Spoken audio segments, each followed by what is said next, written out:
wabarakatuh. Waalaikumsalam warahmatullahi wabarakatuh. Perkenalkan, nama saya Wildan Ahmad. Saya juga kepala keluarga. Yang pertama yang di pernyataan saya juga sebenarnya tadi ingin mengeluarkan statement atau pernyataan yang sudah diaturkan Mas tadi. Soalnya berangkat dari saya yang memang dari kecil nggak ada minat baca. Soalnya lebih suka visual, lebih suka bermain, lebih suka lihat game video dan lain sebagainya. Jadi nanti yang saya tanyakan yang pertama itu bagaimana menimbulkan minat baca. Pertama itu, soalnya anda kan tadi yang pertama Mbak siapa tadi? Mbak Adin. Jadi gimana agar orang itu bisa menjadi gila baca. Terus yang kedua saya tanya kepada Mas Faiz ya. Mas Faiz mengenai pemaparannya tadi kan ada kaitan eratnya dengan demokrasi, ada kaitan eratnya dengan hierarki seperti itu yang telah dijelaskan sama Mas Faiz. Menurut pandangan Mas Faiz, demokrasi saat ini itu gambarnya seperti novel yang jenengan baca atau tidak? Mungkin seperti itu saja ya dari saya. Assalamualaikum warahmatullahi wabarakatuh. Waalaikumsalam warahmatullahi wabarakatuh. Terima kasih kepada Mas Wildan untuk pertanyaannya. Baik, untuk pertanyaan dari buku pertama dan kedua akan kami tampung. Semuanya akan dijawab setelah penampilan dari Kanda Teater. Pasti dijawab ya, nggak digantungkan. Jadi pasti dijawab, ditunggu saja karena memberi waktu untuk memantik kita untuk memberi jawaban kepada pertanyaan mas-mas sekalian. Dan juga di sebelah saya mau promosi lagi, di sebelah kiri saya ada lapak buku bagi Anda yang ingin membeli buku dan dibawa pulang, monggo. Untuk acara selanjutnya yaitu tampilan dari Kanda yang akan menyanyikan sebuah lagu. Monggo Mbak, silahkan.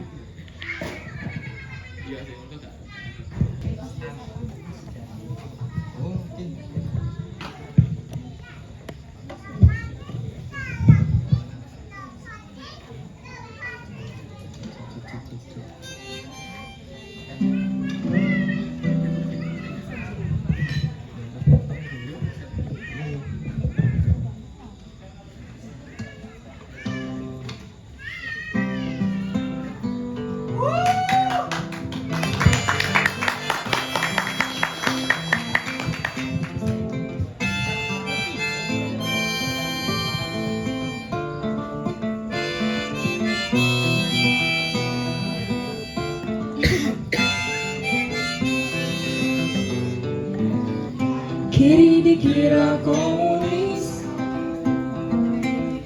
kanan dicap kapitalis, keras dikatai fasis, tengah dinilai tak geologis, muka klimis katanya najis,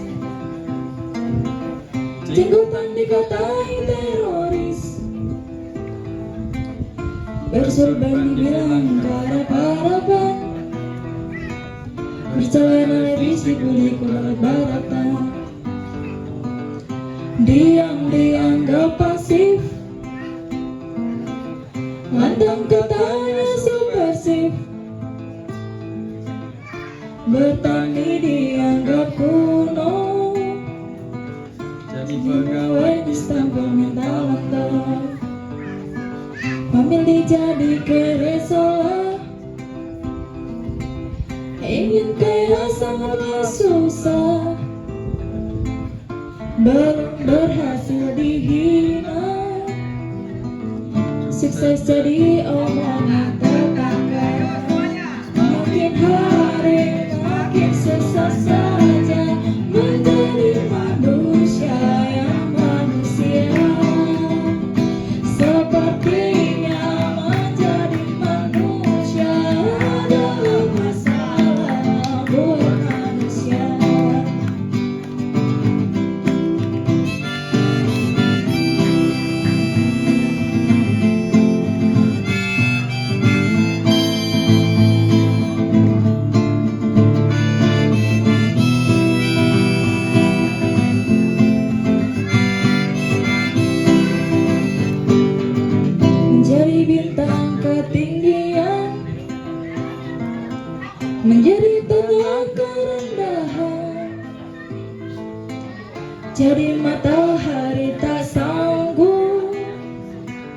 menjadi bulan terlalu redup.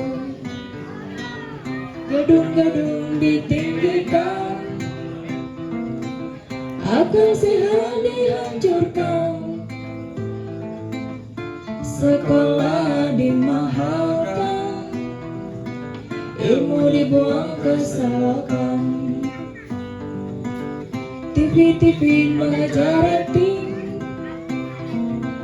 koran mengais berita tak penting,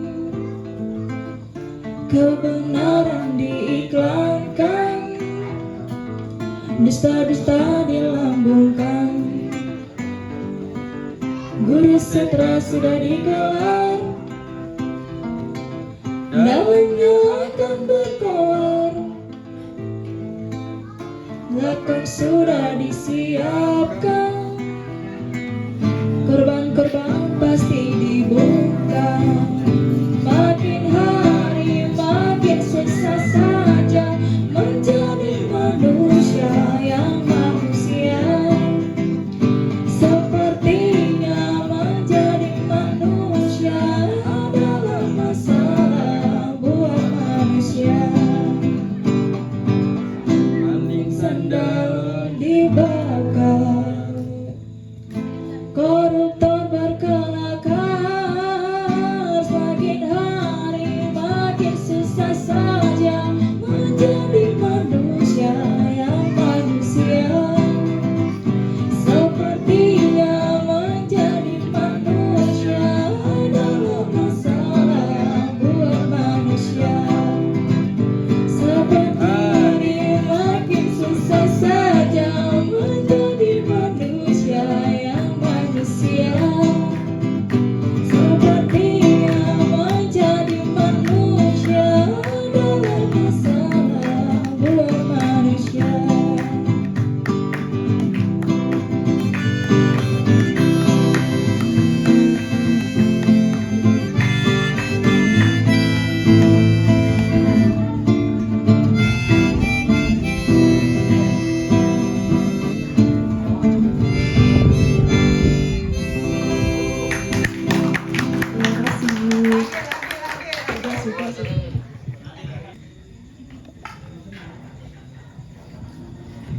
Baik, terima kasih kepada Kanda yang sudah menampilkan lagunya.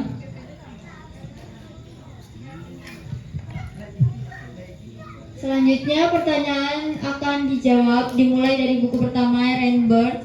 Pertanyaan Mas Fanani dan Mas Diko akan dijawab oleh Mbak Adin.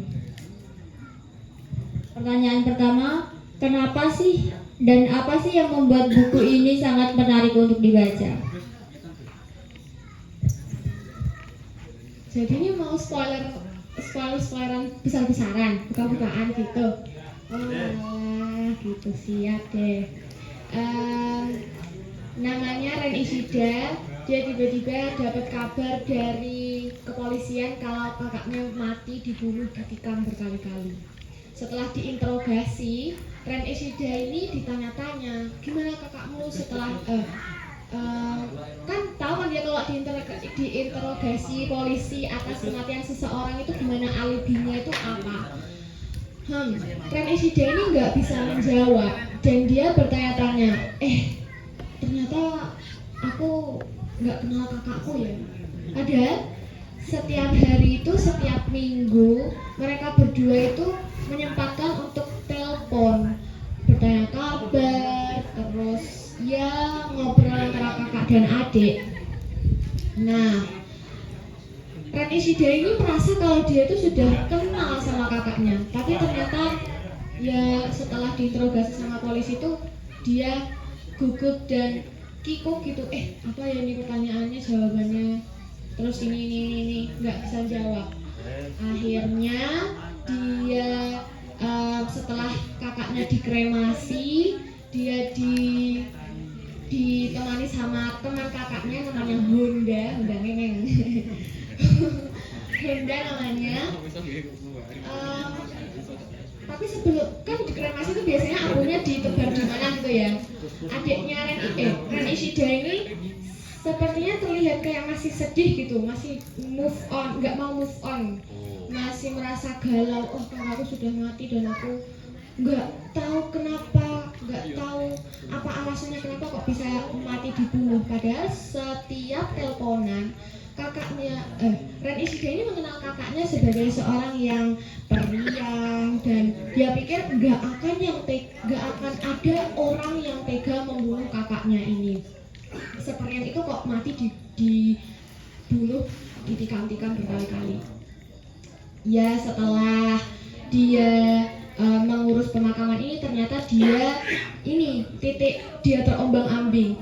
Dia tiba-tiba kayak kerja aja di tempat kakaknya dulu mengajar les, terus kemudian dia ketemu sama Seven Stars. Kalian harus baca sendiri sih kenapa namanya Seven Stars. Seven Stars itu rokok. Nah, di sini loh ya.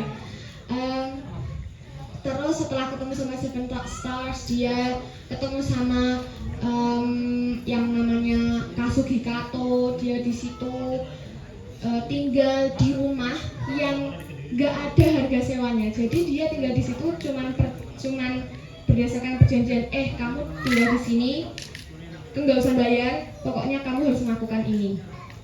Terus ya banyak apa ya? Setelah dia bertemu dengan banyak kejadian-kejadian itu, Seven Stars dan lain sebagainya, tiba-tiba saja itu dia ngambil keputusan out of thin air, kayak tiba-tiba aja dia tahu kalau oh yang bunuh kakaknya tuh itu, oh yang bunuh kakaknya tuh itu juga kayak dicepetin gitu loh, nggak ada alasan tertentu, alasan tertentu kenapa kok Ren Ishida itu yakin banget kalau orang itu yang membunuh kakaknya. Jadi di sini tuh nggak berfokus pada dia mencari siapa pembunuh kakaknya, tapi dia lebih kayak bersedih, batinnya tuh terguncang gitu. Kenapa kok kakakku meninggal? Orang yang seperti yang itu kenapa kok meninggal? Ya itu spoilernya. Terus kemudian yang tadi katanya narasi, maksud saya narasi di sini tuh kayak nggak banyak deskripsinya gitu. Jadi banyak dialog-dialognya. Sepertinya hampir penulis-penulis Jepang yang saya baca itu memang mereka banyak pakai dialog daripada deskripsi, daripada satu objek ini dideskripsikan dari sedotannya dari logam atau apa ya banyak dialognya. Maju mundurnya itu juga tangkas dan terengginas, kayak nggak ada kayak luas gitu. Bridgingnya sangat bagus. Misalnya saya bacakan ya. Dia membuatkan segala macam hidangan mewah untukku. Tapi entah kenapa, aku masih lebih suka masakan kakakku. Masakanku yang terbaik. Suatu hari aku berkata kepada kakakku ketika dia membuat sup miso. Dia tertawa. Nggak mungkin lah. Tapi benar. Kau serius? Dia mencemplungkan segenggam tofu cincang ke dalam sup. Jadi dari masa sekarang ke masa lalu itu saya rasa nggak ada loncatan yang tiba-tiba kok udah di masa lalu aja sih. Aku ngerasa membaca ini tuh loh udah masa lalu aja. Ini kok rasanya ya enak gitu aja loh dibacanya. Sepertinya itu ya pertanyaan pertama. Iya itu. Terima kasih untuk jawabannya, Mas Farani. Oh, Mas Hanani sudah terjawab.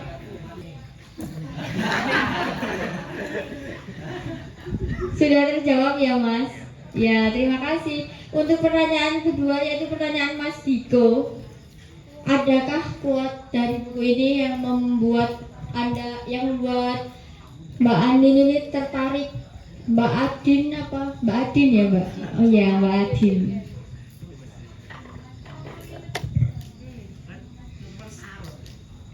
Ingatlah Ren, kesedihan itu kesedihan itu sendiri tidak akan menyakiti siapapun. Hal-hal yang kau lakukan ketika sedang sedihlah yang bisa menyakitimu dan orang-orang di sekitarmu. Ren di sini tuh meskipun digambarkan sebagai orang yang bersedih, menurutku dia itu sedihnya kayak sedih-sedihan gitu loh, kayak cuma terkejut aja. Tapi kenapa terkejut coba dibaca sendiri. Ya, menurut saya kutipan ini tuh sangat mengena bagi saya karena saya pikir bersedih itu adalah emosi yang wajar.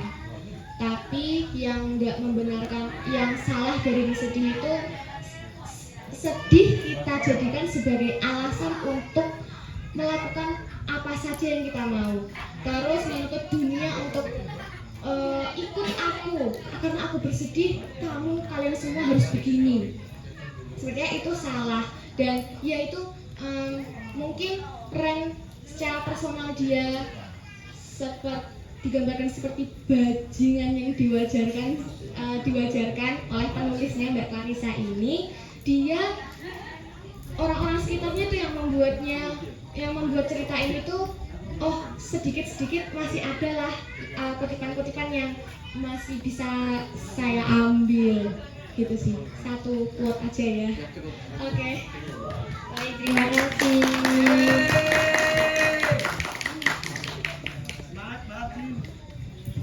Selanjutnya yaitu Mas Wildan. Karena Mas Wildan sudah bertanya, dapat buku. Silakan untuk diambil hadiahnya Mas Wildan.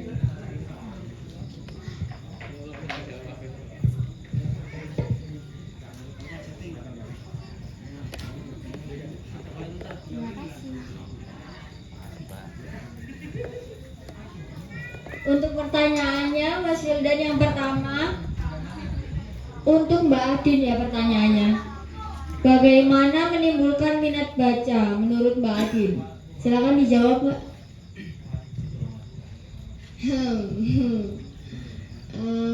Sebenarnya minat baca itu saya dapatkan dari lingkungan sini, dari Om Narno, dari Mama Ul, dari teman-teman Ramadhani, Asrama Sahala. Dari situ karena mereka semua punya buku yang bertumpuk-tumpuk, akhirnya aku pengen baca. Terus dari kecil juga dibacakan cerita sama bapak. Tadi ada yang di situ tadi siapa ya namanya? Iya. Oh, bukan. Pak Lutfi. Enggak, sebenarnya saya pun juga enggak selalu membaca loh Pak Lutfi. Saya tuh juga anak yang beling sekali.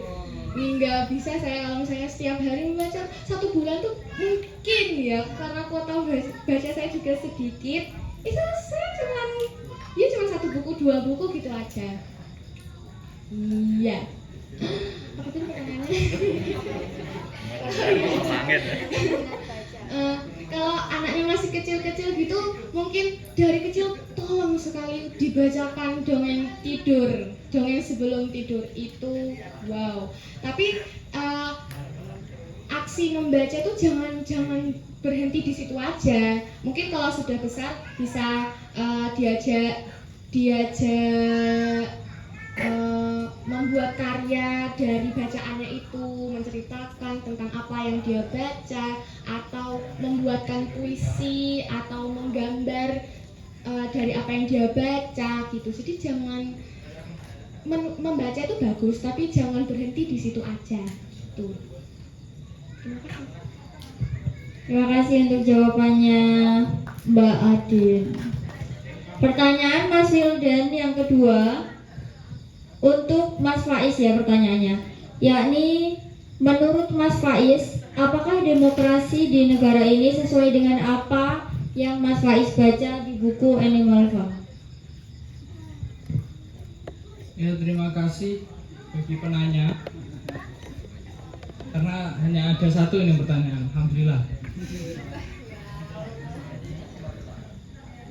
Jadi ada beberapa yang relate dan ada beberapa yang tidak. Bukan berarti tidak relate-nya itu semakin baik, Bahkan mungkin saja ini lebih mengerikan daripada apa yang terjadi di buku ini. Di buku ini ada salah satu, ya si boxer itu tadi, dia memiliki prinsip ketika bekerja. Prinsipnya itu Napoleon selalu benar, gitu. Apa yang dikatakan Napoleon adalah benar. Itu prinsipnya. Maka aku harus bekerja lebih keras. Sedangkan si Napoleon sendiri, dia selalu memberikan angka-angka yang sebenarnya ya tidak terjadi gitu. Angka-angka palsu yang sebenarnya tidak terjadi di peternakan binatang. Kerelatannya apa dengan yang terjadi di Indonesia sekarang? Ya kita terus-terusan hidup di kesejahteraan palsu gitu. Kita selalu hidup di situ. Kita selalu hidup di kebahagiaan yang sebenarnya tidak bahagia banget gitu loh. Sebenarnya ada yang lebih bahagia daripada ini. Demokrasi sekarang itu bukan demokrasi. Demokrasi apa sekarang? Saya nggak tahu. Bahkan ketika kita berbicara saja tentang kritik presiden misalnya, itu kita masih sering sekali was-was gitu loh. Wah, bagaimana ini polisi gitu, apakah ada intel gitu.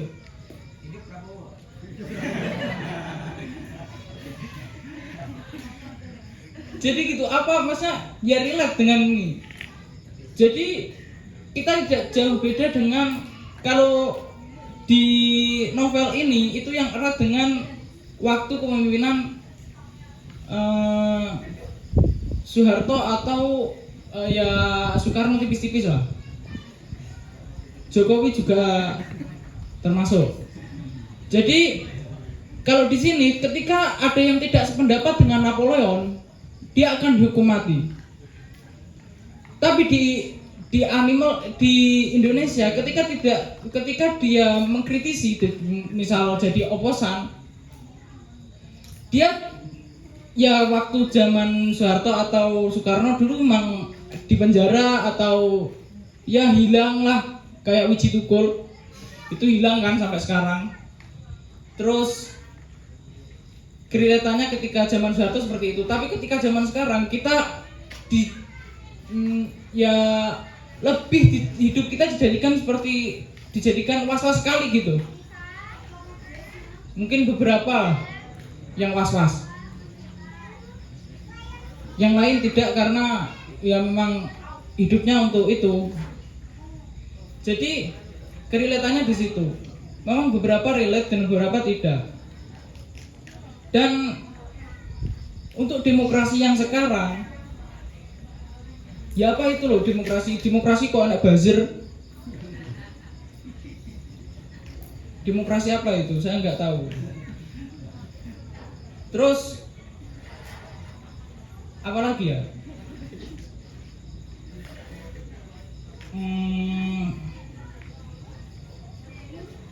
Ya itu tadi, kita selalu hidup di kehidupan yang palsu gitu loh. Dunia yang palsu memang. Diberi angka-angka yang wah sebenarnya ini kita dibuat baik sekali, hidup kita tentram. Padahal ketika kita tahu di baliknya itu ada apa, sama sekali enggak. Moro-moro kayak Zimbabwe kan, kita enggak tahu kan apa itu resesi gitu. Kita enggak tahu seperti itu.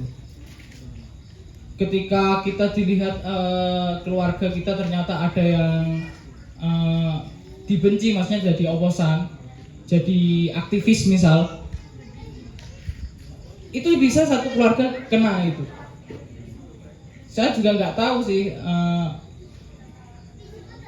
bagaimana perasaannya, cuman ya pasti sedih gitu, pastinya sedih, pastinya juga takut. Wiji Tukul misal. Dan beberapa ya sudah itu aja sih. Sudah, terima kasih. Terima kasih. Diucapkan terima kasih kepada kepada pemantik kita, saya akan menyampaikan kesimpulannya dari buku pertama itu. Buku ini berisi tentang adik yang dia merasa mengenal kakaknya, namun setelah kakaknya meninggal ternyata dia menemukan banyak fakta yang tidak diketahui, yang belum diketahui oleh adiknya ini, yang membuat dia itu kaget, tercengang, ternyata kakakku seperti ini, ternyata aku nggak tahu gitu soalnya. Dan buku keduanya itu memang tokohnya itu hewan, tetapi memiliki makna yang tersirat mengenai revolusi dan demokrasi. Terima kasih juga kepada mas-mas yang bertanya, dan juga tadi Mas Lutfi masih mendapat hadiah buku ya, yang mengajukan pernyataannya mengenai betapa kagumnya ia kepada Mbak Adin dan Mas Faiz ini sebagai pemantik pada malam hari ini. Disampaikan terima kasih juga kepada Kanda yang telah menyanyikan sebuah lagu, dan juga Mas Syafi'i yang membawakan sebuah puisi dan menghibur kita semua pada malam hari ini. Sepertinya sekian acara bedah buku dengan tema remaja gila buku pada malam hari ini. Akan ditutup dengan Mbak Adin akan menampilkan akan nembang sebagai penutupnya. Sebelum penampilan, saya pamit undur diri. Segala kesalahan dan hilaf mohon maaf yang sebesar-besarnya. Diucapkan terima kasih kepada Bapak, Ibu, dan teman-teman sekalian yang meluangkan waktunya untuk mengikuti acara pada malam hari ini. Wabillahi taufiq wal hidayah. Wassalamualaikum warahmatullahi wabarakatuh. Kepada Mbak Adin dipersilahkan. Terus itu. Welakae papane pendiapane gede, sira kayane kencang-kencang untuk ngedeni dasar padang bulan akeh rawane nyawiji lahir terus batine. Gandeng renteng runtung reruntungan tansah mawe awe mring para kanca wangi. Yo ayo bareng mara kono usiaku karawitan serta panenggone ngelatih ambeksa mumpung bulan purnama kader kencar aneng latar keplok sorak solahe anut keprak sinenggaan pranyata kamamit prono. Terima kasih.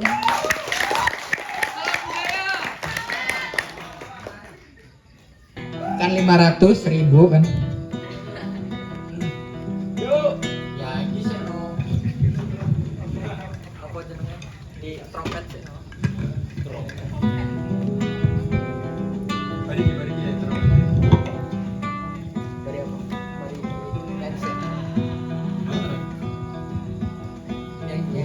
Puing sisa debur ombak menyapa pantai membelai jiwa, pandangmu lepas ke angkasa. Hey!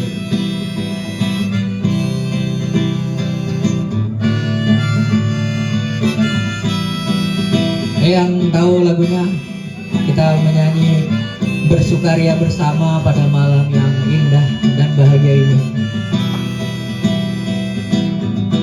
Pulang pasir kamu berjalan, susuri garis basahi sukma, indah memandang alam Nusantara, mengagumi wahai cakrawala jingga,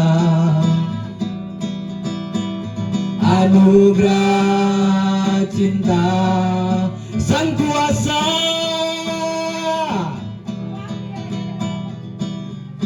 gemuruh ombak memecah hening, keharuan semakin dalam, pasrahkan diri pada suara alam, kita kan berpenuh mengetuk dinding. Oke. Angin menggerakkan liar air liur dan rambut, berlayar mengembang menebar jala kehidupan, nikmati ramanya sejahteralah, damailah.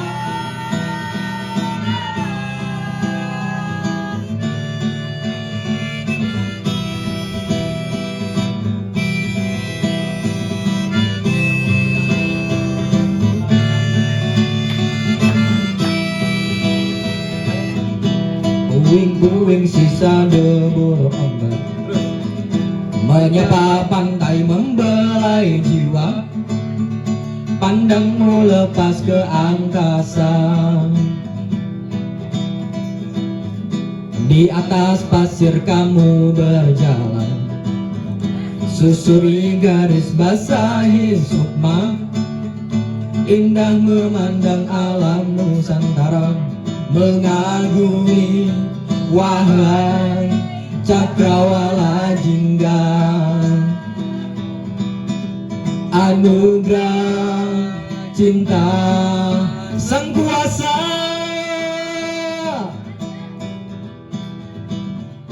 gemuruh ombak memecah hening, keharuan semakin dalam, pasrahkan diri pada suara alam, kita kan berpeluh mengetuk dinding. Angin menggerakkan liar air liur dan rambut, berlayar menebar jala kehidupan, nikmati ramanya sejahteralah, damailah.